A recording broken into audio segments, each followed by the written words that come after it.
got some new content and some new slides, so I hope there will be something new for everyone. I begin here with the three best klein kannen Romans, that's about 28 point, of the Dutch Golden Age. I expect most of you have heard of Christoffel van Dyck and Nicholas Kish, or if you haven't heard of Kish, then you've probably heard of the 20th century types called Janssen or Jansen, which were based on his work. But unless you know me, you probably haven't heard of Nicolas Briot. I suggest that Briot was possibly the best and most important punch cutter of the Dutch Golden Age, and certainly the first important one. And I mean that in the sense of both quality and influence. Briot's types served as the main models for the types of Christoffel van Dyck, Nicolas Kish, and in England, William Caslin. I think he deserves a place in the canon with famous names such as Claude Garamond, Robert Grandjean, and so forth. There's little point in trying to give a superficial overview of the entire 17th century. So I've used the term highlights as an excuse to zoom in on what I want to do. And since there's a lot more published about Van Dyck and Kish and even Foskens, I'm going to talk mostly about Nicolas Briot today. As you can see here, he died young, only about 45 years old. So his career as a type founder and punch cutter only lasted about 14 years. But why Amsterdam and why the 17th century? That requires a bit of historical background. In the late 16th century, the Netherlands, what's now Belgium and the Netherlands, the Low Countries, was a group of 17 provinces that belonged to the Spanish Habsburgs. The heart of these provinces were in the southern part, in what's now Belgium. That was the cultural, intellectual, artistic, religious center, and especially the city of Antwerp, which was the most important center for commerce and trade in all of Europe. But these 17 provinces revolted against Spain, and the Spanish fought their way up mostly from the south. So what's now Belgium is approximately what the Spanish managed to recapture, and what's now the Netherlands is approximately what remained independent. But when Antwerp fell in 1585, everyone thought that was the end of the revolt. The great city had fallen, the revolt would die. And much to everybody's surprise, something very different happened. First of all, this revolt was partly, but not entirely, a religious one. So Protestants in the southern Netherlands had to either convert to Catholicism or leave, and most of them decided to leave. The city of Antwerp lost half of its population, about 40,000 people, in 4 years. But this was not only half the population, it was also the best educated intellectuals, the most skilled artisans, the best connected and wealthiest merchants. And many of these people went directly or indirectly to the northern Netherlands, which was still fighting for its independence from Spain. In addition to that, the northern Netherlands had built its economy on fishing and shipping, so they controlled the waterways. And as soon as Antwerp fell, the Dutch cut off its trade, and the entire economy of the Spanish southern Netherlands collapsed. And this was the beginning of the blossoming of the northern Netherlands cities, such as Amsterdam. But the other thing that was unusual was that this new independent nation didn't set up a new kingdom. They set up the first modern republic. And that republic was built on, or one of the tenets on which that republic was built was the idea of tolerance. It was about half Catholic and half Protestant, so that was to some degree pragmatic. But that tolerance eventually spread beyond religion to political ideas, scientific ideas. So this was the beginning of the Dutch Golden Age. And people flocked to the Netherlands, Jews from Spain and Portugal, Armenians, radicals of various sorts came to the Netherlands where they could live relatively safely and where they could also publish their books, which could not be published in most countries. This was the age of Rembrandt and many famous painters who you know, of the philosopher Spinoza. Descartes was, of course, not a Dutchman, but he came to the Netherlands because of this and published his books here. They were also the leading center of shipbuilding, of architecture, of ceramics, of coin and metal minting. And of course, with this combination of the most important center of international trade with the tolerance for various ideas, it was the natural center for the development of book printing. And they printed books from the very smallest to the very largest and in a wide variety of languages.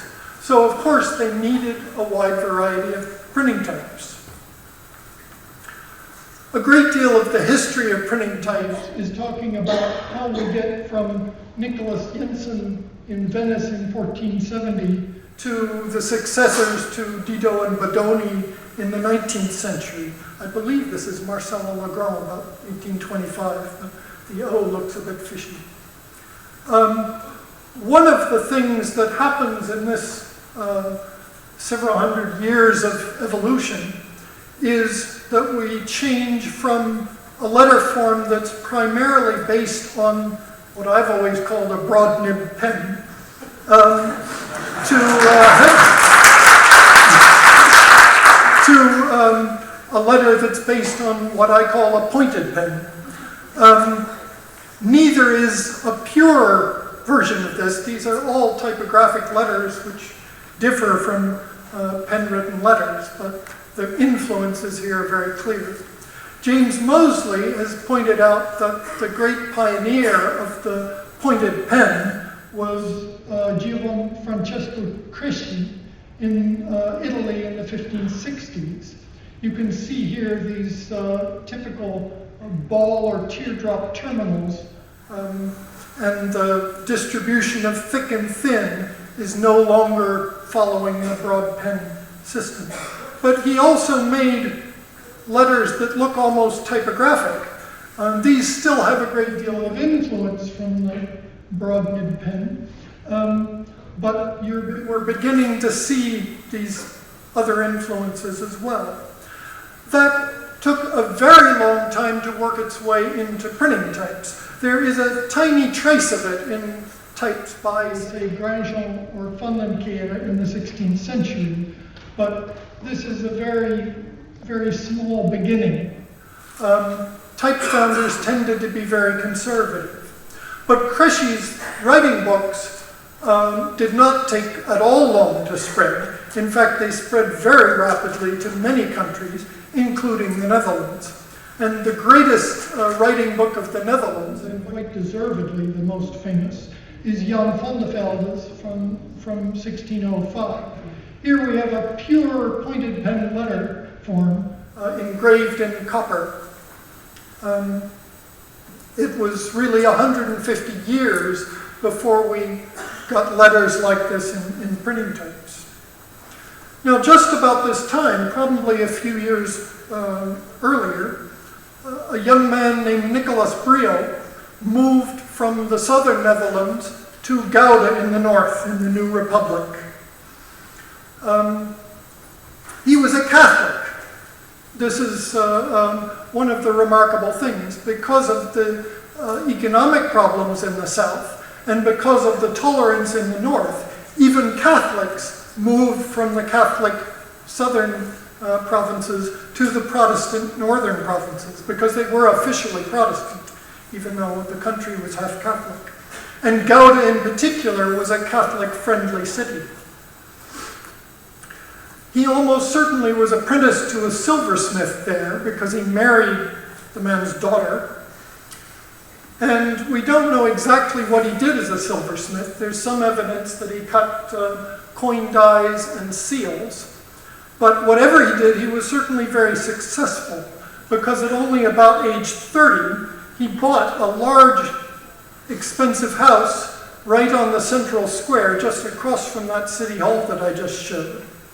And there, this is his house, he set up his type foundry, about 1612. I can't resist throwing in one anecdote here.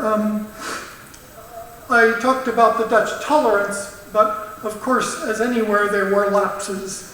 But curiously, the worst lapses were usually between rival Protestant groups, rather than between Protestants and Catholics. And one of them almost created a civil war. The Dutch had no kings, but they had hereditary princes.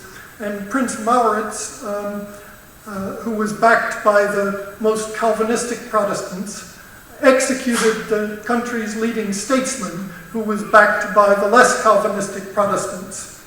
You can imagine this made some people angry, and some of the supporters of Oldenbarnevelt, Maurits's opponent, decided to attempt to assassinate Prince Maurits.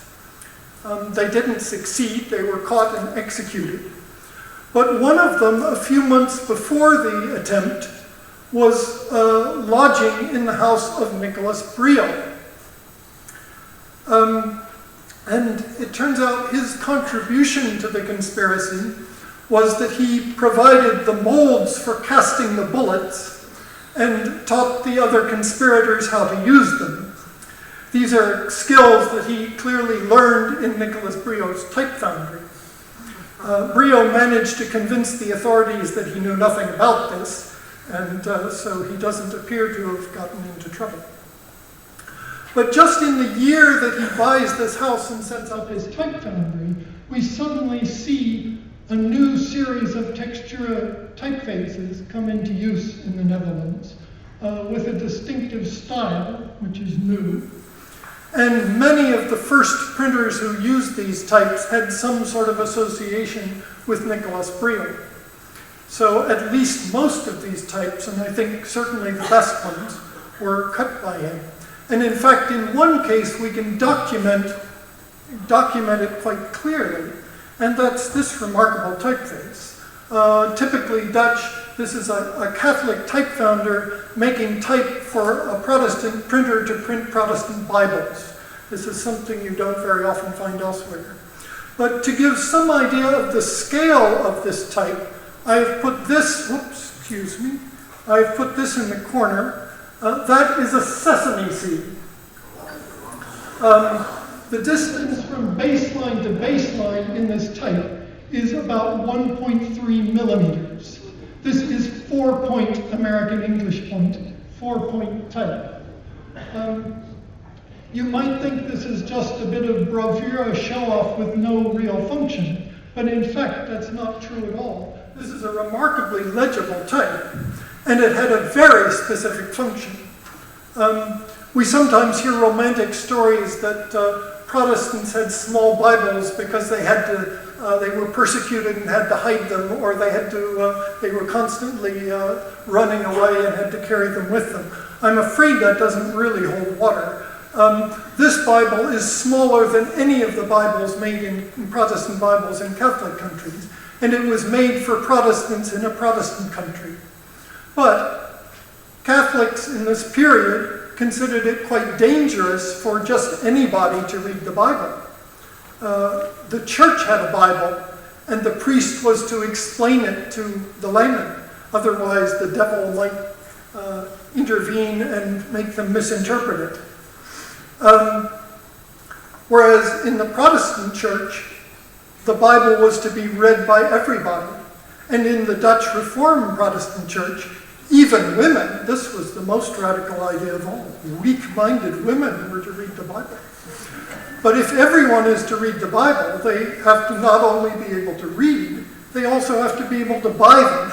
And the only way to make Bibles cheap is to make them small.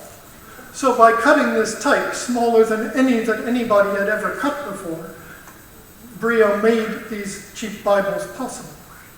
The Psalms also have a miniature music notes to go with it. I think I'd better skip over a couple of things here.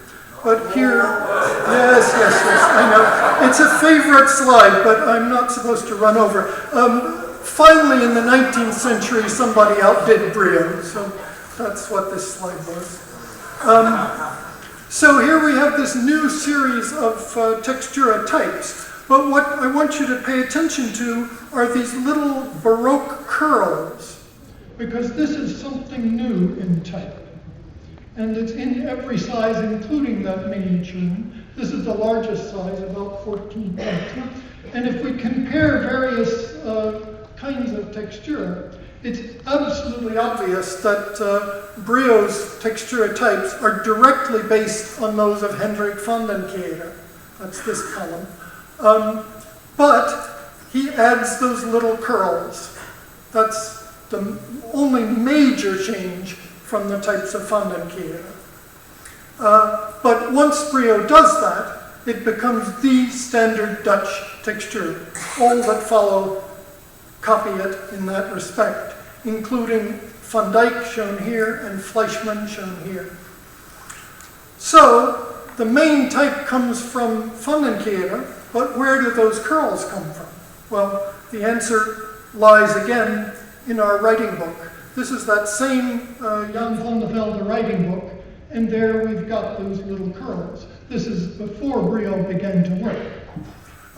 It doesn't mean that Van der Velde is the source, but this is the pointed pen Baroque lettering that's hovering around in the background. So the conservative type makers follow their types, but they're constantly being influenced by these new, more radical forms that they don't quite copy.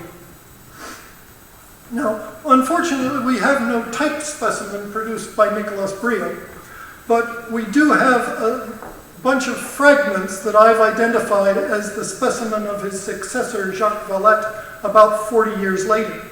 And from this evidence and others, we can begin to piece together a group of Roman types that Brio also cut. One of the earliest is appears to have been probably made for Blau's edition of Copernicus. This is another typical Dutch phenomenon. The Pope banned Copernicus's works, and immediately Blau brought out a new edition. A papal ban was as good as an exclusive privilege. None of the printers in Catholic countries could print it, so he knew he had the market. But 4 years later, Brio revises this type, makes what becomes his mature style, and then cuts a whole series of larger types in the same style. So here they are gradually getting larger, including these magnificent 13mm capitals. Now, once again, the basic models for these types are Van den Kere and Grandel. Their types were used throughout the Netherlands. They were the most modern types in use at that time, and that's what Brio followed.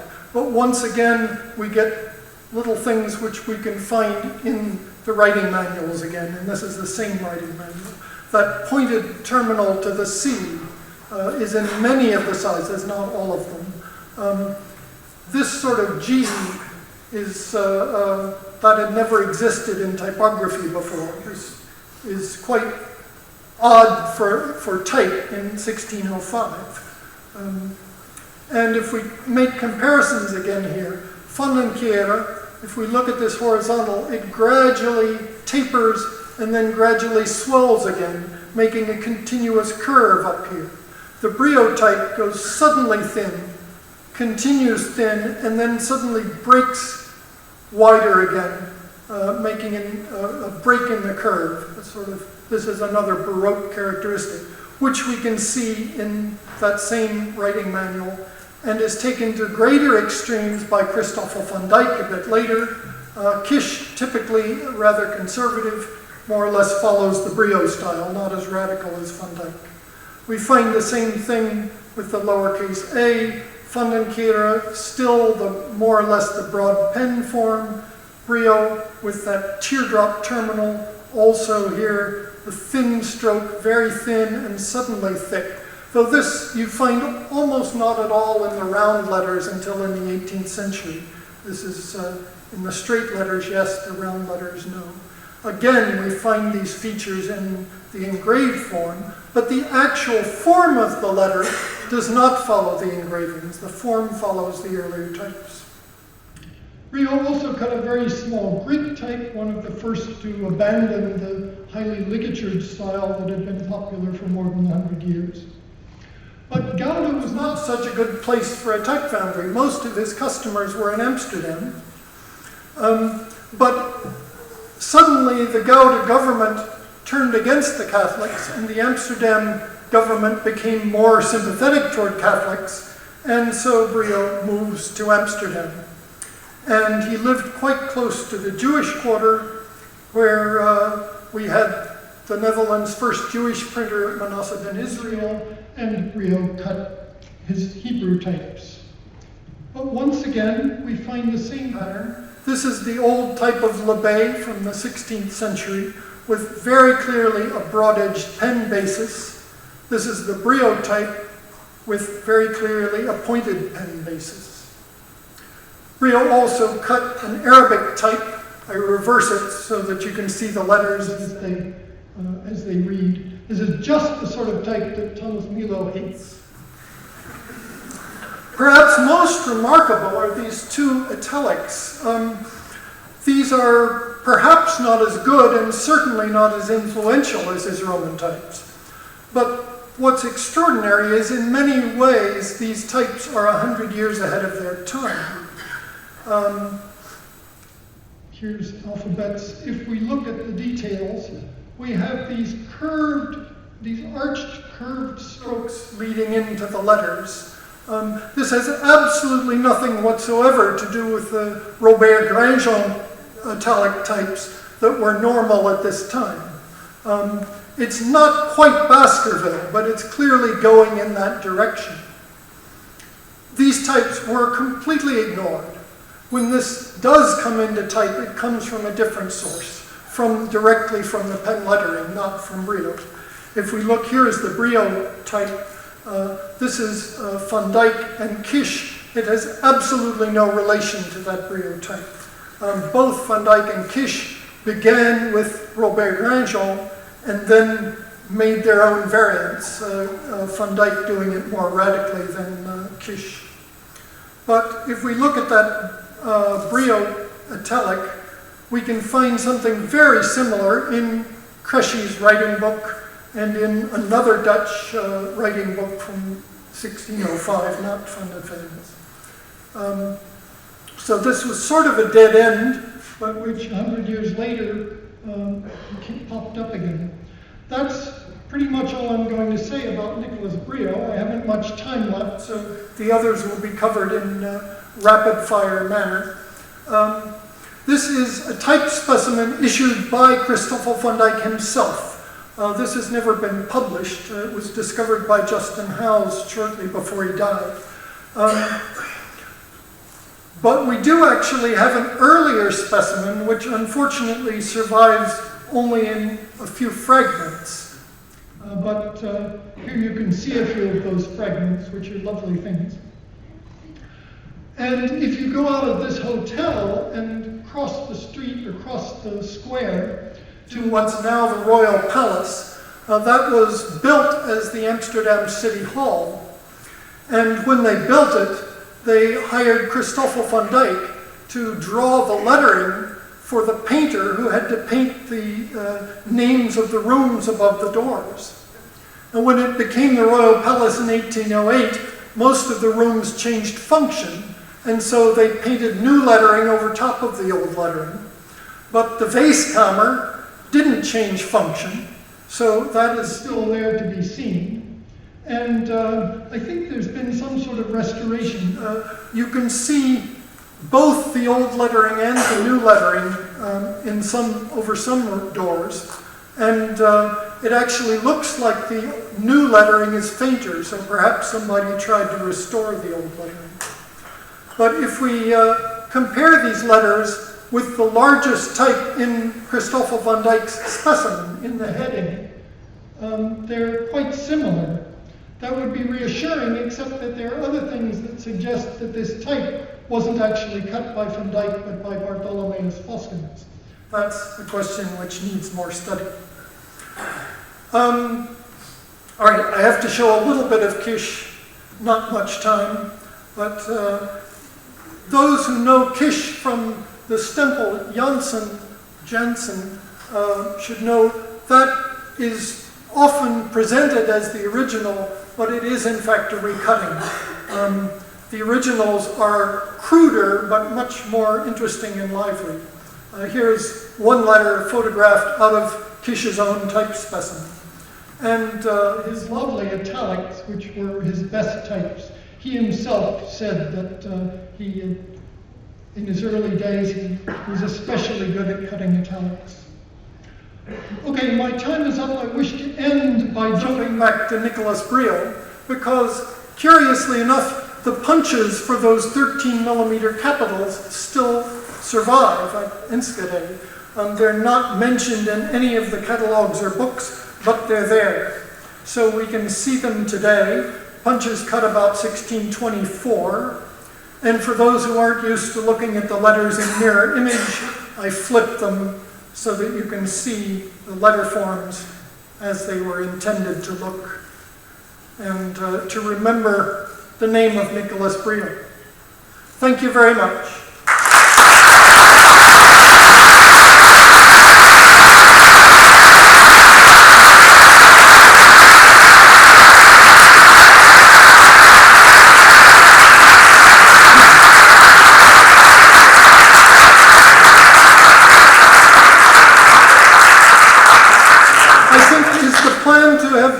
Talk, and then if there's time for questions, we do both afterward. It seems. Well, actually, it seems that we've run out of time, and okay. The hotel needs to take over this room, right. So we'll all have to, unfortunately, leave. But well, you get to speak. Yes.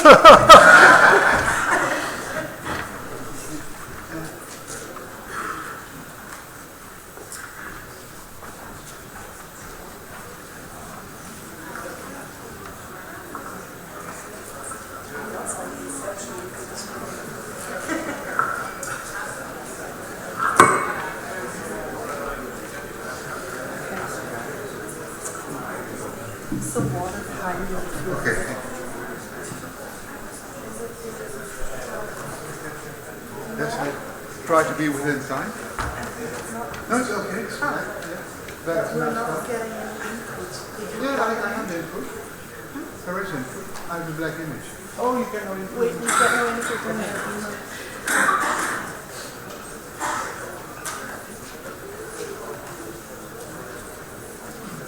there. Josh, did it light up? Yes?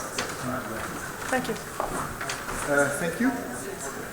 As John has shared some of his extensive knowledge of 17th century Dutch type cutting with us, I would like to provide a brief overview of the period starting from 1700, focusing on a number of highlights. Is there something to, or do I have to go each time? I'm sorry. Okay.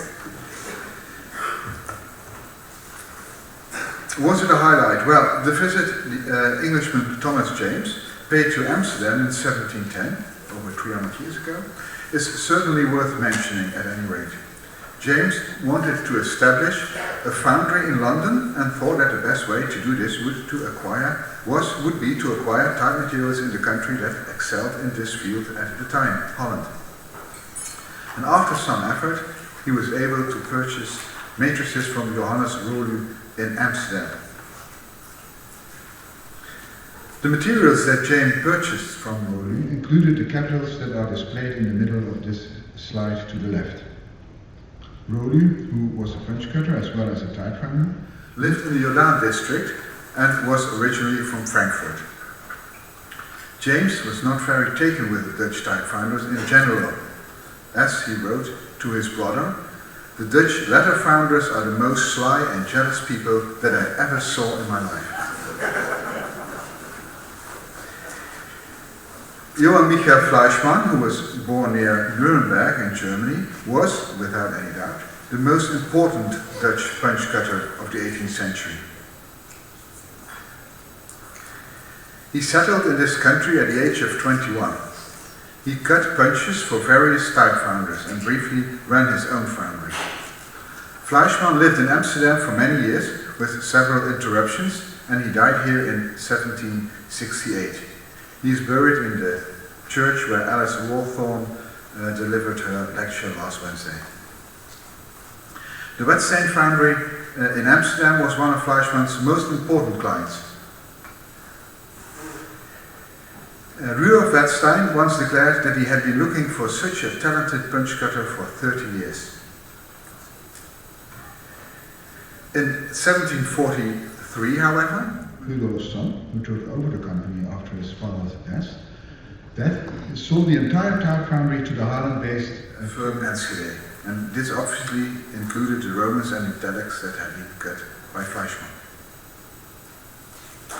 The Amsterdam-based foundry of the brothers Ploos van Amstel was another important client for Fleischmann.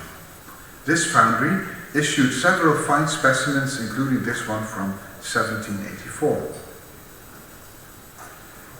The foreword notes that they and the Enschede type foundry were the only ones to have access to the original Fleischmann types, as others also claimed unrightfully. This is the text in Dutch which says what I just mentioned. And the text of this foreword is obviously set in the Fleischmann type. Enschede had certainly a special relationship with Fleischmann. In their 1768 specimen, which appeared not long after Fleischmann's death, they praised him extensively. He is no longer with us, but he has left us a treasure trove of artistic types. These works of art are immortal. In them he will live on to the end of time.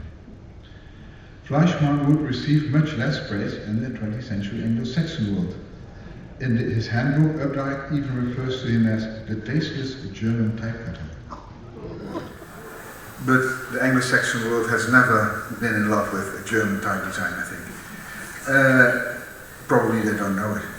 With the sale of the Ploos van Amstel foundry in 1799, Amsterdam's last significant type foundry disappeared from the scene.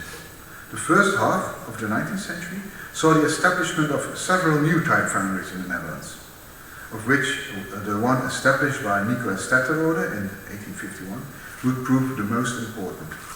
All of these firms competed with Enschede as their greatest domestic rival. I will display only a few specimens from two smaller Amsterdam-based foundries from this period. The Eriks & Co. type foundry led only a brief existence. This foundry was established in a building that has previously housed three other foundries. Cornelis Eriks was able to innovate his type materials with designs in the style of Didot. However, as a result of his death in 1845, the company ceased to exist after only 8 years. Eriks had a master apprentice, the punch cutter De Passe from France, and in 1842 he and the partner had already started their own company in the Jordaan district on the Bloemgracht, where several other major type foundries were also located during the 17th century. The De Passe and Menne foundry was sold after 14 years. It was bought by Nicolas Tetterode, who I've already mentioned. He had owned a type foundry in Rotterdam for several years, and he relocated to the building that had housed the Passe and Manor in Amsterdam. Tetterode's foundry would remain a leader in the Dutch industry for more than its century. This is a sort of intermezzo, because the Tollenaar brothers were not actually a type foundry in the strictest sense, although they were suppliers of ornamental types. They were actually second plane woodcutters, and just as Boucher had previously done in London, they made reproductions in type metal through a process known as dabbing. And this one was probably also made by dabbing. It's not wood type, it's mounted. But back to Nicolas Tetterode. His foundry had a good collection of non-Latin types: Bouguinese, Batek, Javanese, Chinese, Coptic and others. Many of them were of course made with an eye to the Dutch East Indies region Nicolas Tetterode had already visited before he started his foundry. Most of the non-Latin types were either acquired from abroad or cut in-house by Louis Carquerin, who was active in the 1850s and 60s. In 1882, this small English language specimen was produced in book form. As early as the mid-1890s, it had already become clear that the Bloemgracht site in the historic city centre could no longer house the ambitious firm. In 1903, therefore, they moved to a modern building in the new west quarter of Amsterdam. Although Tetterode was able to compete successfully with the work of the German foundries in the last decade of the 19th century, the firm would encounter an entirely new competitor, the linotype. These machines would put an end to the vast market for text types for newspapers and magazines. The type foundries shifted more towards the production of fashionable display types along with the accompanying initials and ornaments. Thanks to the growing number of periodicals, the demand for these sorts of types increased as well. While the Enschede foundry showed off its own historical material, Type Foundry Amsterdam did good business with fashionable designs taken over from other companies, paid or not paid, including Kloosterschrift, ATypI Jensen, and especially Romans from the German punch-cutting company Riegler and Weissenborn and other companies, as well as Cheltenham. They had acquired the rights to cast Cheltenham in the Netherlands from the American Type Founders Company. In 1907, after much hemming and hawing, the directors of Type Foundry Amsterdam decided to hire S.H. de Roos, who had previously earned his living producing decorative work for tin canisters. And this turned out to be a fortunate decision for the company, as it gave them the capability to develop best-selling types and decorative material in-house. And Hollandse medieval, line type sold as Dutch medieval, would become the Roos' best-known type. The style of this sort of Jensen revival followed the prevailing German style, such as Timan medieval. The Dutch trade press reacted enthusiastically, and this text and jobbing type rightly became a great commercial success. Nearly every Dutch printing office had this reliable workhorse of a typeface in stock until after the Second World War. De Roos would go on to produce several more designs. Without going into the various original types issued by Type Foundry Amsterdam, it can be said that in general their policy was largely one of following existing trends. In 1910, Tetterode announced the foundation of a public specialist library. And this was an ambitious plan, a fact that was underlined by the choice of the architect. They chose the famous De Basel to create the interior design.